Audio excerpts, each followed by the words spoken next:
أصدقائي الأعزاء، لا تنسوا الاشتراك في القناة وتفعيل زر الجرس ليصلكم كل جديد، وشكراً. تفسير رؤية غدر الصديق في المنام تعتبر من الأحلام المؤرقة التي تراود بعض الناس أثناء نومهم، مما تصيبهم بحالة من الفزع والقلق. ويرى علماء التفسير أن غدر الصديق لها الكثير من المؤشرات والدلالات التي يرمز بعضها للخير والبعض الآخر للشر، وتختلف لطبيعة الرؤية التي يراها الحالم في منامه. تفسير رؤية غدر الصديق في المنام: أشار ابن سيرين أن رؤية غدر الصديق في المنام دلالة على تعرض الرائي لبعض المشاكل والأزمات. رؤية الفتاة العزباء: الغدر من الصديق في منامها، إشارة بأنها تمر بحالة نفسية سيئة للغاية خلال هذه الفترة. أما في حال رأت المرأة المتزوجة صديق يغدر بها من الخلف، دليل على وجود عدو في حياتها يرغب في إلحاق الضرر بها. عندما ترى المرأة الحامل الغدر بالسكين من الصديق في الحلم، علامة على الولادة القيصرية المتعثرة. بينما ترمز رؤية غدر الصديق في المنام الرجل لكثرة الضغوطات والمشاكل التي يمر بها في حياته. تفسير حلم شخص يغدر بك في المنام: عندما يرى الرجل شخص معروف يغدر به في الحلم، إشارة للمتاعب النفسية التي يمر بها خلال هذه الأيام. إذا شاهد الرائي الغدر من شخص في المنام، علامة على تعرضه لصدمة اجتماعية أو عاطفية. عندما يرى النائم أنه تم الغدر به من قبل شخص في الحلم، علامة على شعور الرائي بالندم بسبب قيامه بأمر ما سيء. بينما ترمز رؤية الحالم شخص يغدر به في المنام لكثرة المسؤوليات الواقعة على عاتقه.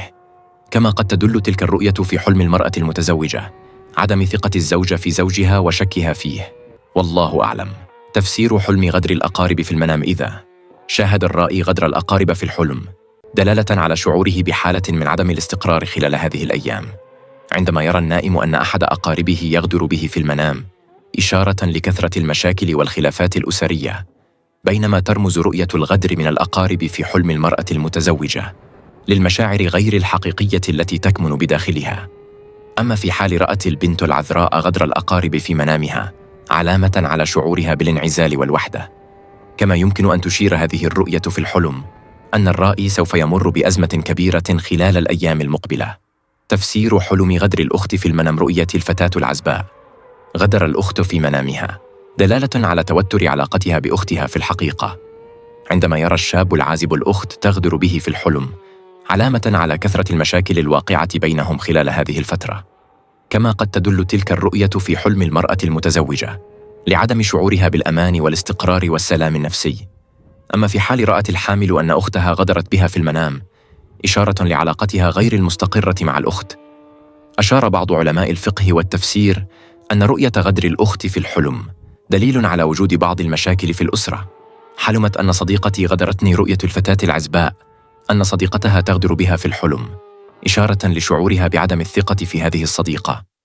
عندما يرى الشاب العازب غدر صديقته له في الحلم، دلالة على وقوع بعض المشاكل بينهم.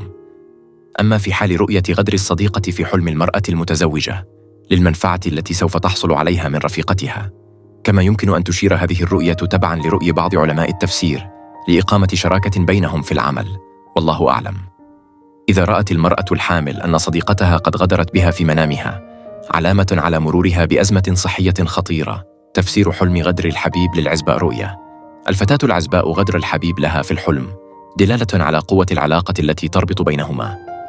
عندما ترى الفتاة البكر أن الحبيب قد غدر بها في المنام، إشارة لاقتراب حفل زفافها وشعورها بسعادة غامرة. يرى الإمام النابلسي أن رؤية الغدر من الحبيب في حلم البنت العذراء علامة على تكرار محاولات الحبيب لإسعادها. كما قد تدل تلك الرؤية في حلم الطالبة أنها سوف تنجح وتتفوق في حياتها الدراسية.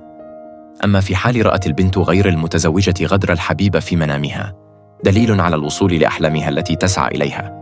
شاهد أيضاً تفسير الخيانة الزوجية المتكررة في المنام. تفسير رؤية غدر الزوج في المنام: إذا رأت المرأة المتزوجة غدر الزوج في الحلم، علامة على تقصير الزوجة في حق زوجها. أما في حال رأت أن زوجها يغدر بها ويخونها في المنام، رسالة لها لكي تتقرب من زوجها وتهتم به. رؤية الحامل غدر الزوج وخيانته لها مع امرأة أخرى دليل على تحقيق النجاح والتفوق بإذن الله.